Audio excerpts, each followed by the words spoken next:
Dans le Cantique des Cantiques, chapitre 1, verset 1, il est dit « Qu'il me baise des baisers de sa bouche, car ton amour est meilleur que le vin. » Ce qui pousse cet homme à prier est un désir profond d'union et d'intimité.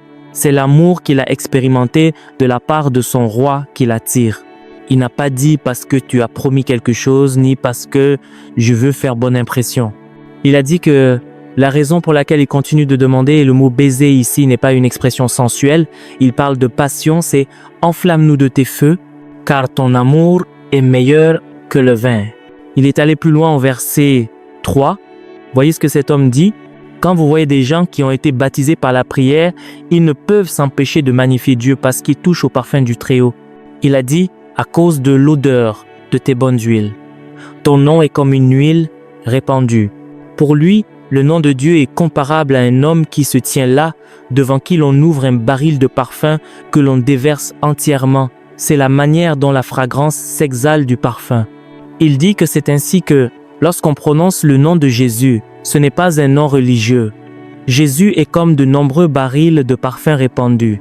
Ainsi, lorsqu'il entend Jésus, son âme tressaille de joie. Lorsqu'il entend Abba Père, son âme est excitée. Tout ce qui concerne Dieu l'anime.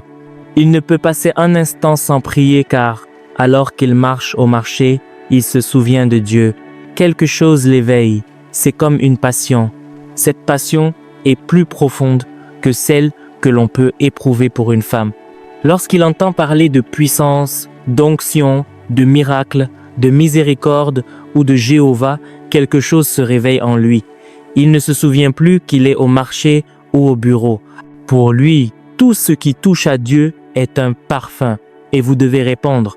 Si 10 personnes passent près de vous en portant une eau de Cologne forte, vous savez que vous devez réagir. Cela attire forcément votre attention.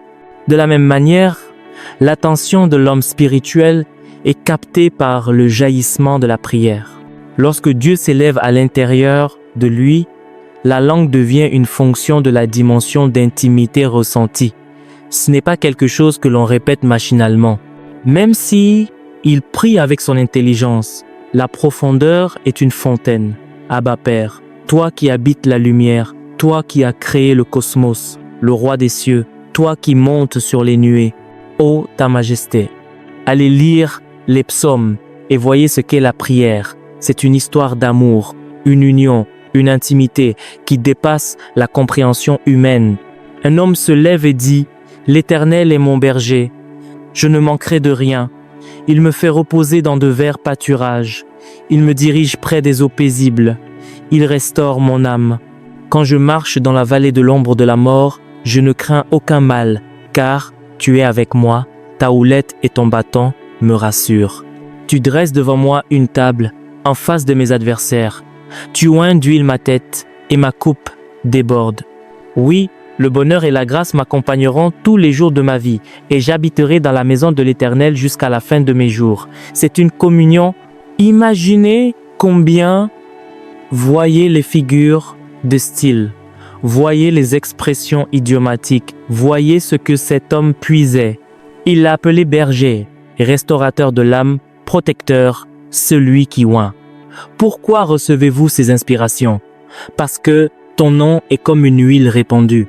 Vous ne pouvez donc que répondre par des éloges, par une réponse de prière, de prière, de prière. Pas étonnant que les apôtres aient dit dans les Actes des Apôtres chapitre 6 verset 4 « Nous ne pouvons rien faire d'autre. La prière nous a transformés. » Quand nous avons rencontré ce Dieu, quelque chose a pris vie en nous. Ainsi, même au marché, nos pensées sont tournées vers lui. Sur notre lieu de travail, nos pensées sont sur lui. Ils ont dit que la seule chose qu'ils pouvaient faire était de se donner à la prière et au ministère de la parole. Nous sommes ivres de ce Dieu, à tel point que Paul a dit à l'église de Thessalonique, dans la première épître aux Thessaloniciens chapitre 5, « Priez sans cesse ». Il ne s'agit pas d'une liste de sujets de prière ou d'un horaire, c'est un fleuve qui coule sans fin. Parfois, vos lèvres s'arrêtent de prier, mais votre cœur prend le relais. Vous pensiez avoir quitté l'autel de prière après avoir prié pendant 10 heures, mais alors que vous fermez la bouche, votre chant commence à l'intérieur. Vous l'entendez jusqu'à ce qu'il devienne trop fort et que vous deviez y ajouter votre voix à nouveau. Quand vous cessez de parler, le cœur commence à bouillonner. Une constante que l'on retrouve chez chaque personne authentique à travers les générations est la prière. Et quand Jésus, le Seigneur lui-même, est venu, il a prié la prière, il a vécu la prière et c'est ainsi qu'il a terminé son œuvre. Même sur la croix, mon Seigneur et mon Dieu, il était connecté. À chaque étape, la prière. Le Saint-Esprit est venu l'annoncer. Celui-ci est mon Fils bien-aimé. Pensez-vous qu'il soit allé s'acheter un nouveau costume en disant « Ne saviez-vous pas qu'au Jourdain, c'est de moi qu'on a parlé ?» Non. Il est allé dans le désert pendant 40 jours de prière et de jeûne. Il est revenu à la synagogue. Vous pensez qu'il allait se reposer? Prière, prière, prière, à chaque étape du chemin. Il quittait une croisade et vous pensiez qu'il allait dormir? Jésus se retirait d'une foule et allait directement dans sa chambre pour prier jusqu'au lendemain matin. Et vous vous demandez ce qu'il y a dans cette pratique. C'est là que se trouve la vie du croyant. Il est sur l'autel, Dieu l'y cache. Il y a beaucoup de parleurs, mais peu de gens qui prient. C'est pour cela qu'il n'y a rien à montrer. Deuxièmement, vous avez une onction sur votre vie qui devrait vous permettre d'accomplir des œuvres puissantes. Dans les Actes des Apôtres chapitre 10, verset 38, il est dit « Comment Dieu a oint du Saint-Esprit et de force Jésus de Nazareth ». Dans les Actes des Apôtres chapitre 1, verset 8, il dit que vous aussi, dans peu de jours, vous serez oints du Saint-Esprit et de puissance. C'est donc la même onction qui était sur Jésus, qui est sur votre vie. Et la foi de Jésus est la même foi que vous possédez. Dans la deuxième épître de Pierre, chapitre 1, verset 1, il nous est dit que nous avons reçu une foi d'un aussi grand prix. Et dans l'épître aux Galates, chapitre 2, verset 20, Paul dit « Je vis dans la foi au Fils de Dieu ». La foi que vous avez maintenant est la foi de Jésus. Dans l'épître aux Romains, chapitre 12, verset 3, il est dit que Dieu a départi à chacun la mesure de foi requise pour une destinée glorieuse. Et Dieu ne s'est pas arrêté là. Vous avez la vie de Jésus. La vie même qui animait Jésus est celle que vous avez.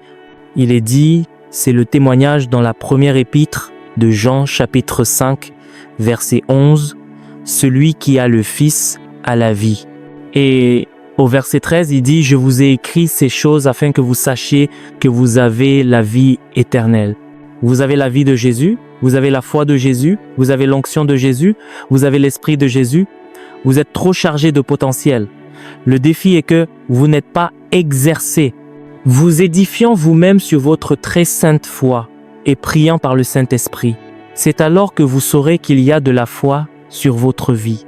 C'est alors que vous saurez que vous aussi pouvez voir des visions. Laissez-moi vous montrer 2 dimensions de force que cet exercice vous donnera. La première est le discernement.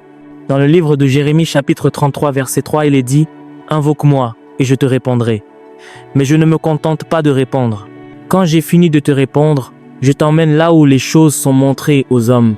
Il dit « Je te déclarerai des choses grandes, des choses cachées que tu ne connais pas. » Ainsi, quand un homme commence à prier, après un certain temps, la force qui vient à son esprit s'appelle le discernement. Il commence à voir les choses dans l'esprit. C'est alors que votre vie ne dépendra plus de la chance ou du hasard. Quand vous voudrez aller à droite, vous saurez que c'est la mauvaise direction. Vous lèverez la jambe, la ramènerez et tournerez par ici. La précision viendra dans votre vie. Les gens diront « Comment as-tu su ?» Je ne sais pas comment je sais, mais mon esprit le sait. Car pendant que vous priez, il ne se contente pas de répondre, il vous montre des choses grandes et cachées que vous ne connaissiez pas. La seconde chose que fait la prière est qu'elle charge votre esprit. La prière énergise votre esprit. Il existe une chose appelée l'agitation ou le réveil du Saint-Esprit. Parfois, je suis invité à prêcher et je sais que je suis fatigué. Je sais que j'ai besoin d'une haute sagesse pour opérer. Je lis la Bible. Je passe d'un livre à l'autre, d'un chapitre à l'autre, mais rien ne vient. Alors, je m'enferme et je charge mon esprit. 1 heure, 2 heures, 3 heures, 4 heures. Je me lève pour aller à la réunion. Je n'ai encore rien entendu, mais je suis chargé. Il y a un voltage ici maintenant. Parfois, en montant sur l'estrade, au moment où vous saisissez le micro, vous entendez alors, nous ne voyons plus nos signes. Un murmure viendra de l'au-delà. Et alors que vous glissez sur cela, l'élocution même vous sera donnée. Vous qui ne saviez pas quoi dire, soudain, vous devenez comme un lion. Vos ailes vous reviennent et vous planez au-delà de la personne la plus érudite présente. Ils vous demanderont « Comment savais-tu ces choses ?» Je ne le savais pas. Je suis simplement activé.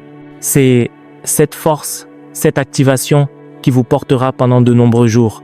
La prière est ce qui fortifie le chrétien. L'exercice corporel est utile à peu de choses. Imaginez tous les bienfaits de l'exercice physique comparé à ce que vous obtiendrez en vous chargeant dans l'esprit. Il dit que c'est peu de choses. Savez-vous quels sont les avantages de l'exercice physique? Vos flux sanguins s'ouvrent pour que le sang circule bien. Vous n'aurez pratiquement pas de problème de tension artérielle ou d'hypertension. Quand vous faites assez d'exercice et que le sang circule vers votre cerveau, cela ouvre votre esprit à bien réfléchir. Certaines hormones sont activées, vous êtes plus enthousiaste et plus facilement inspiré. Tout cela fait partie de l'exercice corporel. Comme si cela ne suffisait pas, l'exercice aide à prévenir les tumeurs et renforce vos muscles. Vous êtes physiquement plus apte. Tous les problèmes de douleur dorsale ou cervicale disparaissent. Même à 80 ans, vous serez fort. Mais il dit que tout cela mis ensemble est peu de choses. Et vous êtes ici à pleurer, je suis vaincu. Non, vous n'êtes pas vaincu, vous ne vous exercez pas. Allez à la salle de sport de l'esprit. Pratiquez 10 heures de prière pendant 2 mois. Faites 5 heures pendant 6 mois. Faites 10 à 7 heures pendant 10 mois et voyez ce qui arrive à votre vie. Les choses que vous appelez des défis disparaîtront d'elles-mêmes à votre réveil. Je vous le dis, la plupart des batailles que j'ai menées, je n'ai pas eu à les combattre sur le moment. Quand je me prépare dans la prière et que je sors, c'est là que j'ai compris que les démons ont une intelligence. Ils savent qui combattre car ils n'ont pas assez de ressources à gaspiller. Quand ils savent que vous êtes chargé, ils fuient. Dès que vous apparaissez au moment où ils se présentent, la sainte colère avec laquelle vous répondrez leur fera savoir qu'un homme est venu. N'avez-vous pas vu ce qui est arrivé à Jésus après qu'il eut jeûné et prié? Le diable est venu pour le faire tomber. Il a essayé, mais Jésus a dit « Arrière de moi ». Il y avait du feu dans l'esprit. L'ennemi a fui. Si vous ne décollez pas, vous êtes en difficulté. Pendant ce temps, depuis 10 ans, un petit démon traîne et fait n'importe quoi parce que vous n'êtes pas chargé. Allez vous charger, vous verrez ce que votre vie deviendra. La prière est pour l'intimité et pour une communion profonde avec l'Esprit de Dieu, car il y a des secrets en Dieu qui ne sont pas pour le public. Je vous ai déjà enseigné sur les tabernacles d'autrefois. Il y a le parvis extérieur où toute la congrégation se rassemble. Il y a le lieu saint où seuls les prêtres peuvent aller. Le parvis extérieur est éclairé par le soleil. C'est pourquoi vous pouvez venir à l'église et trouver des gens avec des philosophies et des idéologies différentes. Car ils sont éclairés par le soleil, la société peut encore les inspirer. Mais quand vous entrez dans le lieu saint, les rayons du soleil ne sont pas admis. Seule la menorah y éclaire les hommes. C'est la lumière du gouvernement de Dieu. Et il y a encore un autre endroit, plus profond que le lieu saint. C'est le Saint des Saints. Seul le souverain sacrificateur y va. L'homme qui atteint le Saint des Saints connaît la Shekinah par expérience. Pour lui, ce n'est pas quelque chose qu'il lit dans un livre, c'est un être qu'il rencontre.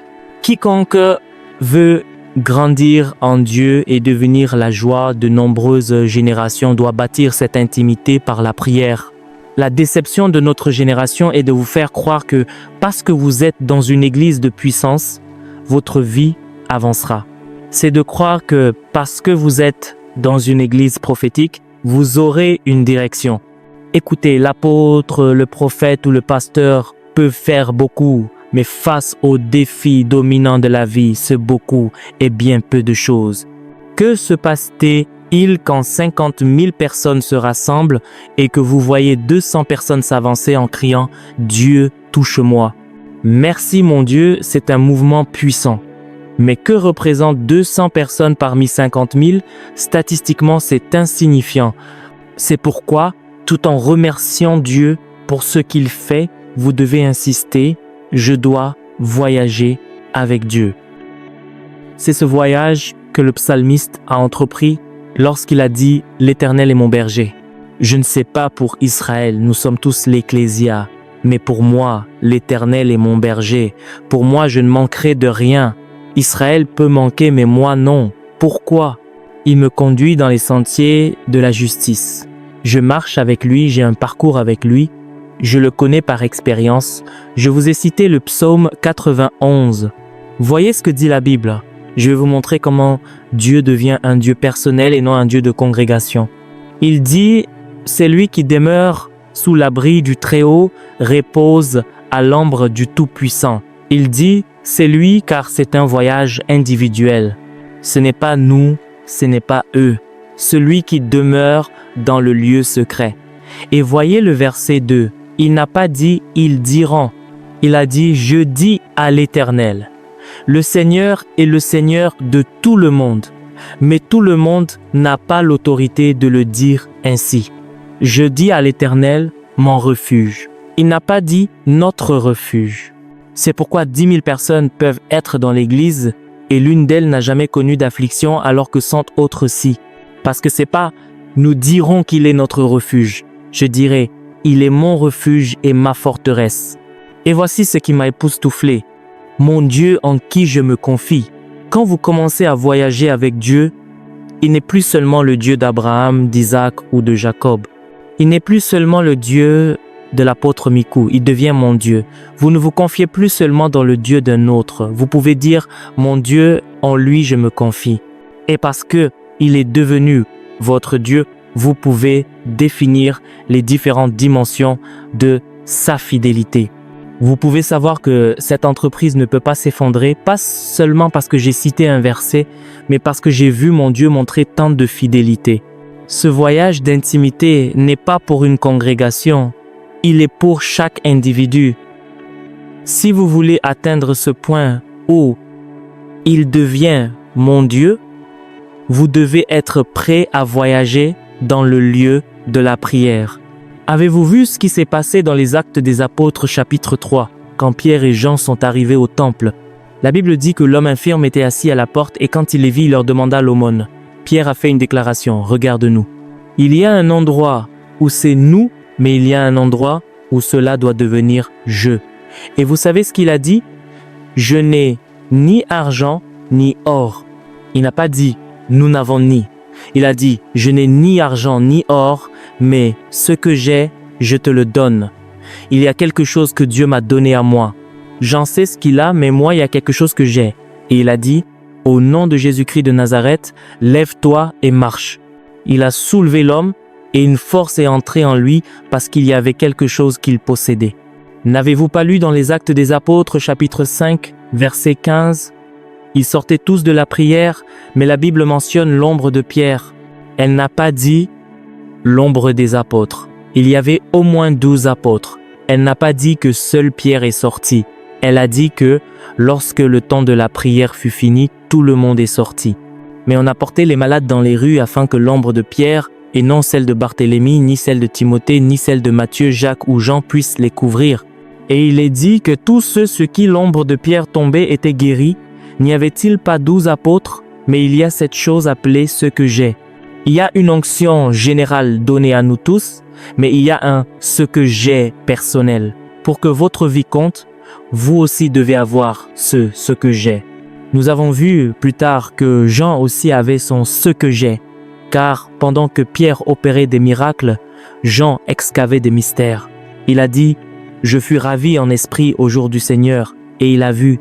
Jean était un voyant, Pierre était un faiseur de miracles, tandis que Paul était le gardien de la révélation. Tous étaient apôtres, mais chacun avait quelque chose d'unique. Trop de chrétiens se rassemblent dans une église et parce que nous avons aussi fait de la doctrine de la couverture spirituelle une arme, nous avons produit des chrétiens bébés. Les gens ne prient plus, ne jeûnent plus, ne cherchent plus Dieu. Quand vous les interrogez, ils argumentent « J'ai une couverture sur ma tête ». Vous êtes des enfants, vous n'êtes pas prêts à grandir. Quand vous rencontrerez la sévérité de la vie, vous vous tairez. Et si vous êtes honnête avec vous-même, vous saurez que merci Dieu pour ces couvertures, mais beaucoup de batailles de votre vie, vous devrez les mener par vous-même. Il y a des endroits où, si vous ne connaissez pas Dieu personnellement, vous êtes perdu. N'avez-vous pas vu des gens mourir alors qu'ils étaient sous les couvertures spirituelles les plus puissantes? N'avez-vous pas vu des gens malades sous les couvertures les plus influentes? Sommes-nous honnêtes avec nous-mêmes? Quel est ce prétendu système de couverture dans le corps du Christ aujourd'hui sous lequel vous n'avez pas vu quelqu'un avoir un accident et mourir ou contracter une maladie et mourir? Cela signifie-t-il que la couverture n'est pas importante? Non. Paul a dit « Après mon départ, il s'introduira parmi vous des loups cruels ». Il existe donc un lieu de couverture spirituelle, mais je vous le dis, Dieu n'a jamais substitué l'intimité à la couverture. Vous devez connaître Dieu par vous-même, sinon vous n'êtes qu'un plaisantin. Le jour où les batailles arrivent, c'est là que vous découvrez que seuls ceux qui ont des témoignages bâtis sur l'autel tiennent bon. Il y a un voyage que chacun doit entreprendre avec Dieu. Il est dit, Enoch marcha avec Dieu, puis il ne fut plus. Il faut qu'il soit écrit que vous aussi, vous avez marché avec Dieu. Faites attention à cette mode consistant à poursuivre des manteaux ministériels sans avoir de marche personnelle avec Dieu. Certes, il y a une place pour le manteau et l'imposition des mains, comme l'enseigne l'Épître aux Hébreux chapitre 6, versets 3 et 4, mais si vous n'avez pas de marche avec Dieu et que vous vous séduisez en poursuivant uniquement des onctions tierces, vous souffrirez. Les gens voyagent pendant 3 mois pour voir un prophète, mais chez eux, ils ne passent pas 1 heure avec Dieu. La marche avec Dieu est basée sur l'intimité, pas seulement sur la couverture. La couverture n'est qu'un système d'intervention, mais si elle vous empêche de bâtir votre propre relation, vous avez été trompé. Vous êtes très pauvre si vous n'avez pas de secret avec Dieu, peu importe le solde de votre compte bancaire. Abraham, Isaac et Jacob ne jugeaient pas leur richesse par leur bétail. C'étaient des produits dérivés. Quand ils étaient sur le point de mourir, ils transféraient leur héritage spirituel. Que possédez-vous réellement? Vous vantez d'argent dont la valeur est fixée par les gouvernements ou de titres comme manager ou président? Que se passera-t-il si cette banque ou cette entreprise s'effondre demain? Qui êtes-vous sans cela? Réveille-toi, toi qui dors, relève-toi d'entre les morts et Christ t'éclairera. Trop de destinées s'assoupissent. Quand vous commencez à prier, la transformation et la transfiguration s'opèrent. Votre but dans la prière est de bâtir une capacité, pas de créer une impression. La prière est une technologie organique de transformation. Dans l'Évangile selon Matthieu, chapitre 10 à 7, verset 2, il est dit qu'alors que Jésus priait, l'aspect de son visage changea et ses vêtements devinrent d'une blancheur éclatante. Jésus savait que lorsqu'un homme prie, il commence à contempler, et ce que vous contemplez, vous le devenez. Le monde est sans Dieu, parce que peu de gens contemplons. Nous regardons Facebook, nous entrons dans la pornographie, et nous nous demandons pourquoi nous luttons contre l'immoralité. C'est parce que c'est cela que vous contemplez. Vous devez censurer votre atmosphère par la prière. La prière est une technologie qui ajuste votre fréquence jusqu'à ce qu'elle s'unisse à celle de Dieu.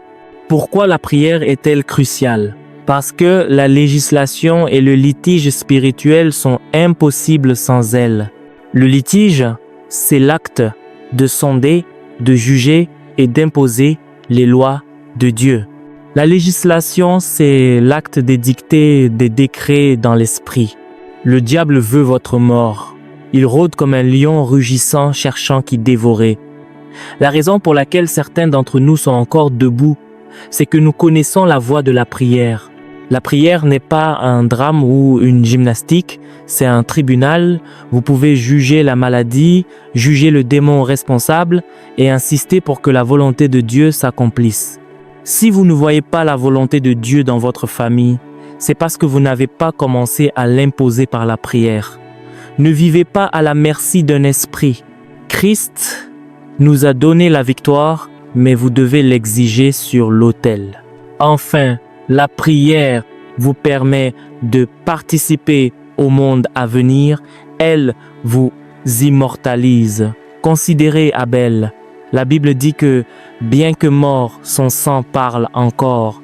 Il est devenu immortel grâce aux interactions de son autel. Si votre vie n'est basée que sur le temps, elle est courte, même si vous vivez 100 ans.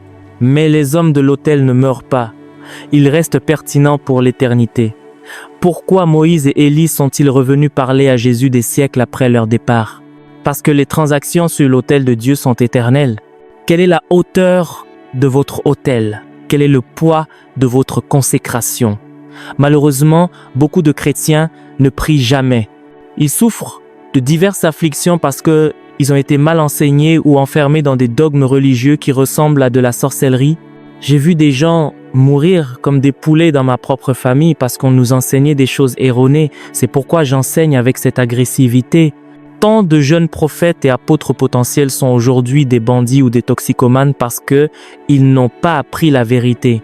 Demandez à Dieu la grâce ce soir. Demandez la grâce pour la prière et pas seulement pour prier, mais pour prier correctement. Je choisis la voie du Seigneur. Je choisis la voie de sa présence.